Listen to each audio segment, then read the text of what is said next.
Olá, aqui quem fala é o professor Kaique e na aula de hoje daremos sequência na parte da matéria que chamamos de matrizes.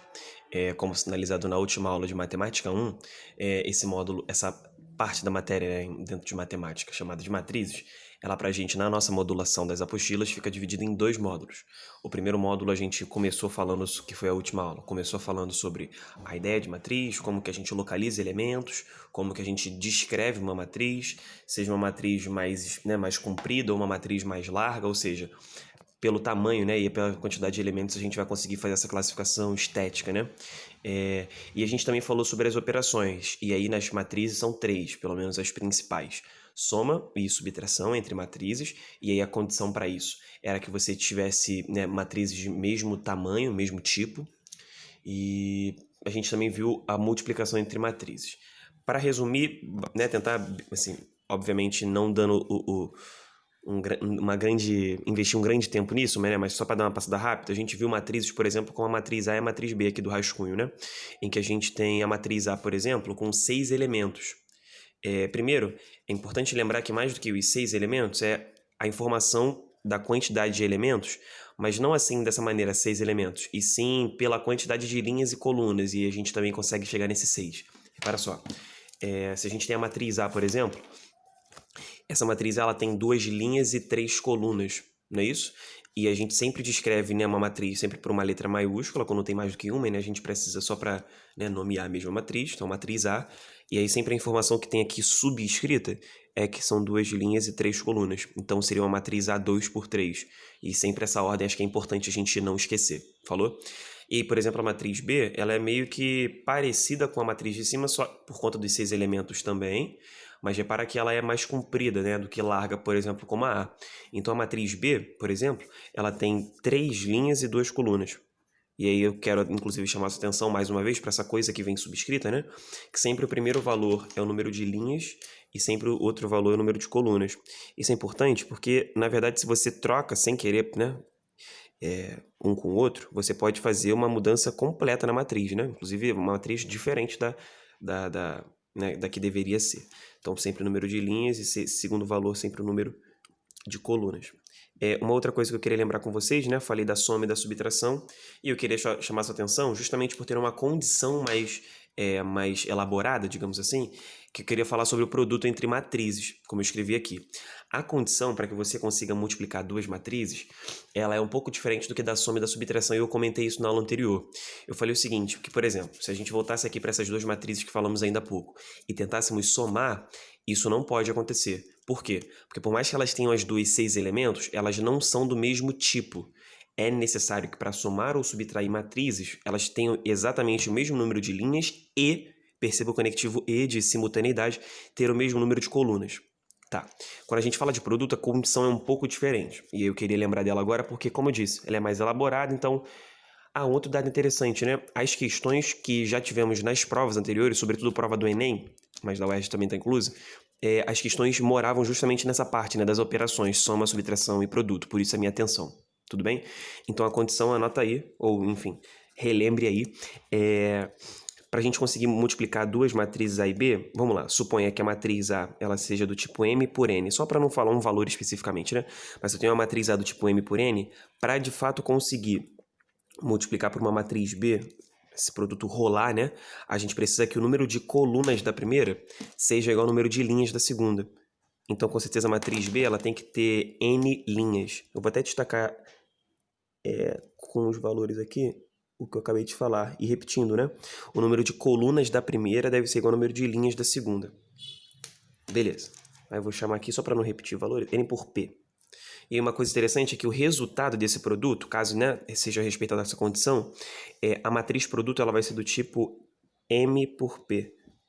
Coincidentemente, né, para quem acredita em coincidência, seriam esses dois valores aqui. Ok? Então, volta para cá, por exemplo, que eu já criei essas duas matrizes na maldade de te mostrar isso. Ó, a gente tem a matriz A ali, vamos lá. A gente tem a matriz A que é do tipo 2 por 3, e vamos supostamente multiplicar pela matriz B, que é do tipo 3 por 2. Pergunta logo de cara, né? É possível esse produto? É possível, porque o número de colunas da primeira, que é 3, é igual ao número de linhas da segunda. Então, a condição foi respeitada, rola produto.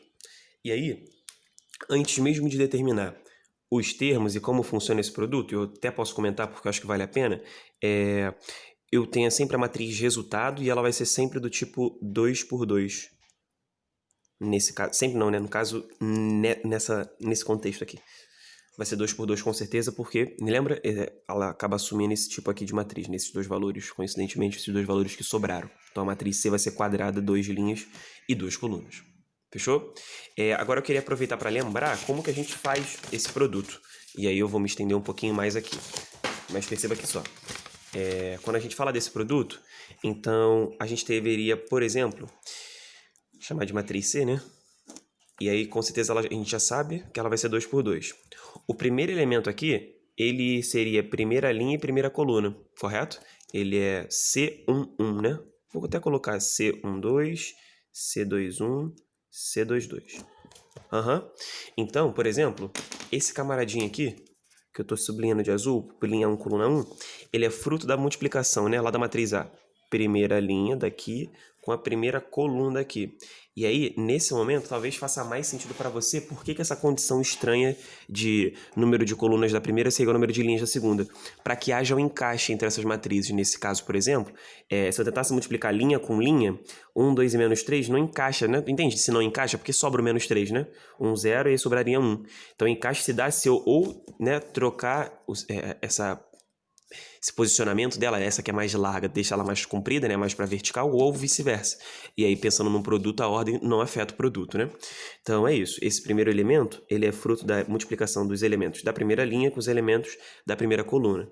E aí seria algo parecido com isso, ó. Eu vou indicar aqui assim. Seria 1 vezes 1 mais 2 vezes menos 1 e menos 3 vezes 5.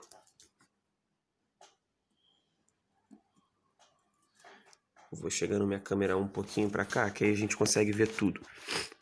Por exemplo, esse outro camaradinho aqui, que eu vou sublinhar de preto,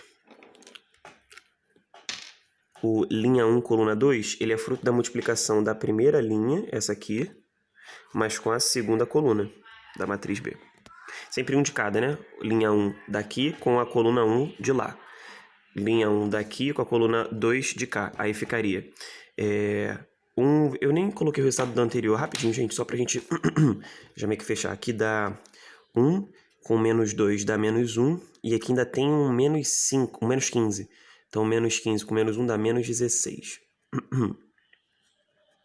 Pra gente já ter um valor fechado. Porque esse aqui eu vou um pouco mais rápido, já que a gente já falou disso, é mais pra relembrar, né? Então vamos de cabeça? Ó, aí você pode, se necessitar, voltar aí um pouquinho.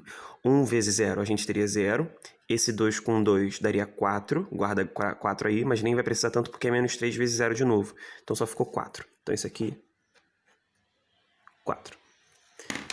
Deixa eu pegar uma outra cor, que a gente consegue ter todo mundo destacado com uma cor diferente. Acho que facilita, né? Na visualização disso.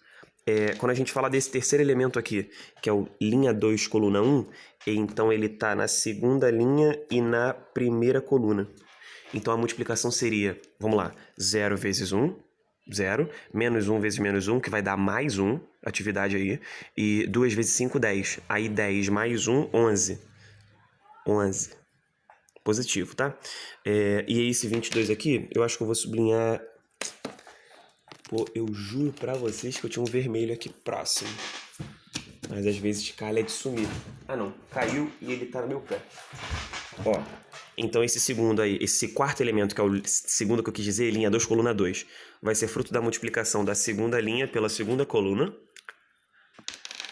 Então a gente tem o 0, né, com segunda coluna, agora sim. 0 com 0 vai dar 0.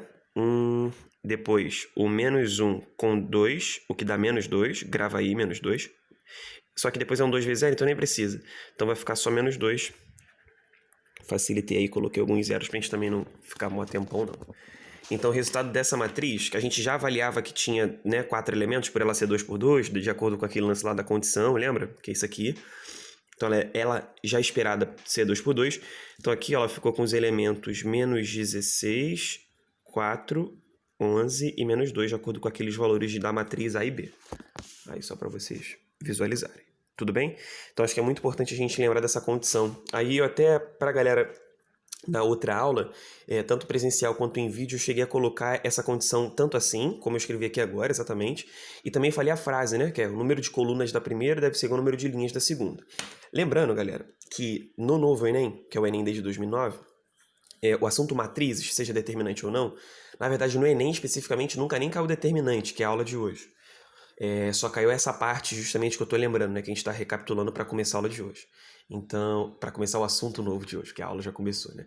Então, só para você se situar que matrizes, eu dei esse recado e volto a repetir, talvez não seja daqueles assuntos que, né, a gente deve priorizar porque cai muito.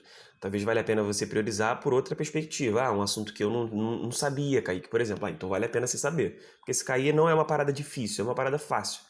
Ela pode ser no máximo trabalhosa, mas assim, no máximo mesmo. E aí eu estou fazendo essa análise vídeo, o histórico mesmo que esse assunto tem. São 3 questões desde 2009. Então a gente tem 11 exames e 3 questões. Então 3 anos dentre 11. Como a gente tem outras questões que todos os anos aparecem até mais do que uma vez por prova, a gente já consegue ver que, assim, pela incidência, se pela perspectiva de incidência na prova, a gente tem uma incidência baixa mesmo, né? Aí a gente avalia se é importante ou não, talvez por outras perspectivas, pela incidência não. Beleza? Só pra gente lembrar aí, na hora de você depois arquitetar seus momentos aí de estudo individual. Enfim, agora voltando para cá, para a gente falar da aula de hoje, né? Eu fiz essa revisão justamente porque a gente vai manter a ideia de matrizes, só que agora a gente vai falar sobre um número que representa matrizes. E o nome desse número que representa matrizes a gente também poderia chamá-lo, né, de determinante. Então, o determinante ele vai ter essa função. Obviamente, que eu estou até falando uma justificativa, né, ou pelo menos dando uma validação, né, pro assunto, mas que ela é pobre mesmo, né? Já que a gente está nessa perspectiva de, cara, falar de coisas que vão cair no vestibular. Se a gente quisesse falar mais sobre esse assunto, especificamente determinante, a gente veria uma importância muito mais decisiva, até inclusive no nosso dia a dia, né?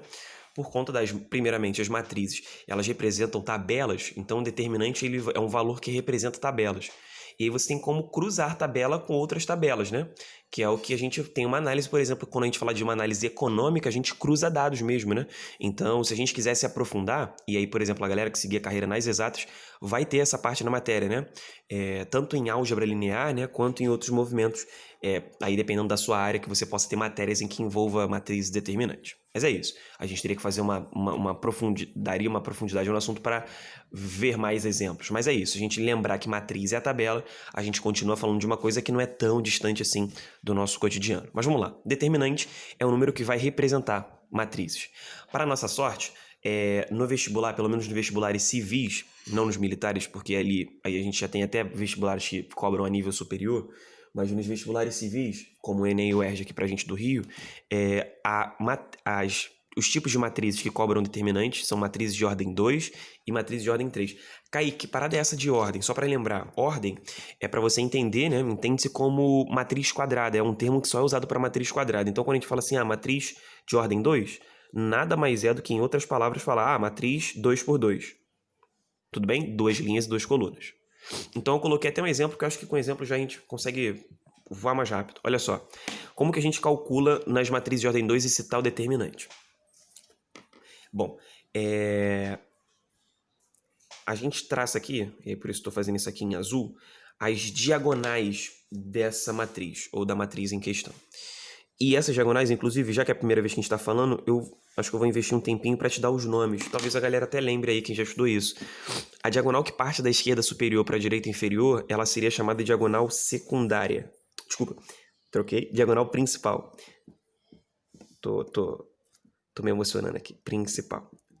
E essa que está aqui em vermelho, da direita superior para a esquerda inferior, de vermelho, é a secundária, agora sim. Vocês vão ver que depois na ordem 3 tem mais umas tantas principais e mais umas tantas secundárias. Não é uma de cada, não. Mas aqui ainda assim é uma de cada. E o cálculo determinante pode ser indicado assim, DET-A. Uma outra maneira também de enunciados te cobrarem determinantes é fazer que nem eu fiz no título, colocar 2 barras verticais. Se o problema é colocar 2 barras verticais, ele inclusive nem precisa te falar para calcular o determinante. 2 barras verticais é o determinante. Tipo assim, se no lugar de A tivesse A igual e aí barra, barra, ao invés de parêntese ou colchete, a gente já era para entender o comando de fazer um determinante, é uma convenção, né, dentro do assunto. Mas voltando para cá, a diagonal principal e secundária marcadas, a gente faz o produto dos elementos que estão presentes nelas. Então, 1 vezes 7, 7, e 2 vezes 5, 10, ambos positivos. E na hora do cálculo do determinante, a gente faz o seguinte, a gente soma todo mundo fazendo o seguinte caso, mantém o sinal para o valor da diagonal principal, ou seja, se ele é positivo, mantém ele positivo, se ele for negativo, mantém ele negativo. E troca o sinal da diagonal secundária, a diagonal de vermelho, da direita para a esquerda. Então, se ele é positivo como está aqui, vai ficar negativo, então menos 10. E se ele já fosse menos 10, viraria mais 10. Não é para ficar negativo, é para trocar de sinal. Tudo bem? Tá, só para você não confundir isso. Eu acho que é a única parte que pode ser difícil. Se você levar isso numa boa, você também vai chegar em respostas com alguma facilidade. E, cara, pô, cai assim? Cai assim. Cai assim na UERJ, cai assim no Enem. No Enem, para ser franco contigo, como eu te disse, ainda não caiu o determinante. Pode cair. E eu acho até que mais cedo ou mais tarde isso vai aparecer. Inclusive a prova do Enem, pensando na prova de matemática, eu consigo falar com alguma propriedade a mais.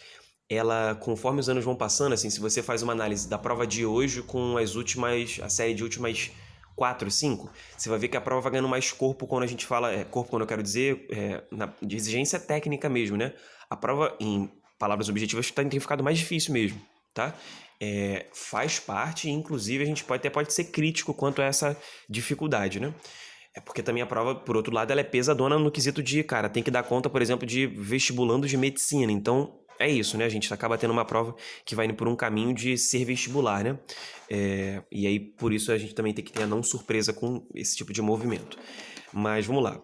Outra matriz que pode aparecer pra gente pedindo, né? Ou exigindo determinante, é a matriz chamada de ordem 3. E aí, lembra, de novo, ordem é um termo usado para matrizes quadradas. Uma parada que eu não sei se você já entendeu, não sei se eu nem falei, confesso para você, mas se pelo sim, pelo não, anota aí. Cara, determinante só tem para matrizes quadradas. Não sei se tu tá entendendo isso desde o início. Eu acho que eu posso não ter falado, então eu vou anotar. Só tem para matrizes quadradas. Beleza? Se a matriz não for quadrada, não tem determinante. Bora. Ordem 3. Ordem 3, ou 3 por 3, né? É a matriz que, por exemplo, vai ter 9 elementos. Ela é uma matriz mais expandida, um quadradão maior. Eu vou colocar um exemplozinho aqui bem maroto pra gente, só pra gente trabalhar com números, né? Que eu acho que fica um pouco melhor. Matriz B. 1, menos 2, 3. 0, menos 1, 1. 5, 2, 0. Bom, o método aqui, como calcular nesse de ordem 3, eu acho que é um método que vale a pena você prestar atenção e depois até dá pra gente ir fazendo vários, você vai ver que dá pra ser mais rápido. Então, pra galera que já conhece, talvez vai parecer meio lento esse primeiro momento agora da ordem 3, mas pra galera que não sabe, eu acho que super vale a pena você seguir nesse passo a passo num primeiro momento. Depois, como eu disse, acho que vou te mostrar outras formas de você fazer isso mais macetado, né? Não demorar tanto. Mas eu quero que vocês tenham pelo menos um método, né? Não a forma de, vou tentar fazer logo mais rápido, que o Kaique falou, vou ganhar tempo. Não prioriza isso. Acho que vale a pena priorizar, calcular de maneira correta. Depois a gente dá esse segundo passo. Que é assim, essa regra, inclusive, é uma regra que leva o nome de um matemático, que ele era francês, então é um nome até meio engraçado. A regra, se escreve Sarrus, S-A-R-R-U-S. Acho que como é francês, né? Então faz até biquinho. Seria a regra de Sarri. Essa regra de Sarri, ela fala o seguinte, você tem que primeiro repetir as duas primeiras colunas ao lado da matriz. E aí, traçar todas as diagonais principais e todas as diagonais secundárias. Aí eu vou, inclusive, pedir a ajuda de vocês para pelo menos acompanhar aqui para a gente fazer isso junto. Ó, como assim diagonais no plural, Kaique? Pois é, a gente vai marcar todas as diagonais da esquerda superior para a direita inferior. Então tem essa aqui que tem o 1, menos 1, 0. Tem essa outra que tem o menos 2, 1 e o 5. E essa terceira que tem o 3, o 0 e o 2. Eu já vou marcar as outras secundárias, que a gente já antecipa isso, depois só vem multiplicando. Eu tenho essa aqui, que tem o 5, o menos 1 e o 3. Eu tenho... eu tô fazendo a setinha já pra gente depois colocar só a resposta. 1, 1, 2, tem essa segunda, e tem essa outra aqui, ó, maravilha, cheia de 0. Tu já entendeu por que ter 0 é maneiro no determinante? Não? É porque como a gente determinante, a gente vai ter que em algum momento, mas cedo ou mais tarde, fazer um produto, então é torcer, né, para ter 0, porque o nosso trabalho fica diminuído, tendo em vista que qualquer número multiplicado por 0, é isso aí, tá 0. Então, menos 2 vezes 1 vezes 5, a gente tem menos 10 nessa segundinha aqui. Aqui 0, adoro. 0 de novo, adoro. Aqui, 1, 1, 2, 2. Opa, meu azul tá falhando, 2. E 3 menos 1 e 5, a gente vai ter menos 15. A atividade com aquele papo, porque é a mesma coisa do ordem 2, que é o quê? Para a direita, né, a diagonal principal, a gente mantém o sinal e para cá, os de vermelho, a gente troca o sinal. Eu até vacilei, né, cara? Eu comecei super didático aqui com as cores e agora já misturei tudo. Tentei consertar meu erro. Só pra gente ver aqui, essas que estão de azul pra te facilitar mesmo. As que estão de azul aqui a gente mantém o sinal, as que estão de vermelho a gente inverte, né? Mesma coisa que acontecia em cima, só que em cima lá só tinha uma principal e só uma de secundária. E aí a regra de Sarri, talvez ela até fique justificada daquele primeiro passo, né, que é repetir, é porque se a gente não repetisse as diagonais, né, na hora de traçar, daria para traçar mais do que uma, mas essas outras, não necessariamente, ó, se não tivesse aqui, essa outra ficaria só com 2 elementos, ela menos 2 e 1. Essa aqui só com 1, inclusive. Então, para que a gente tenha várias diagonais e ao mesmo tempo a mesma quantidade dentro de cada diagonal, por isso a necessidade de multiplicar. Mas existem vários outros métodos para fazer esse mesmo ordem 3, tá? Que não é a regra de Sarri necessariamente. Então tem outros métodos e depois a gente pode ver isso com calma. Mas bora lá, só para fechar aqui, determinante. Vamos determinar o determinante? Ó, determinante de B. Gente, eu vou trocar de caneta porque essa aqui tá falhante. Aqui. Vamos lá, determinante de B. Então vai ficar menos 10, menos 2 e mais 15. Vocês me entendem? Menos 10, mantive, 0, 0 e 0 não tem necessidade de colocar no jogo. 2 virou menos 2 e o menos 15 virou 15. Aí aqui dá menos 12, né? Menos 12. Menos 12 com mais 15, então determinante de B vale 3 positivo, né? Mais 3. Posso te falar uma parada? Sabia que a teoria da aula de hoje já terminou? Sério, é isso mesmo. Porque é a boa notícia, né? Essa parte determinante, ela nunca foi cobrada determinantes de ordem maior do que 3. Então, ou vai cair de ordem, se cair, né? Ou cai de ordem 2 ou de ordem 3. Então, por isso que eu te falei, vale a pena saber qual a incidência, também vale a pena saber da matéria mesmo, né? Se é difícil ou não. Porque, por exemplo, a minha opinião, não sei se é a mesma que a sua, mas eu não acho que isso aqui seja das coisas mais difíceis que a gente estudou ao longo desse ano. Não acho.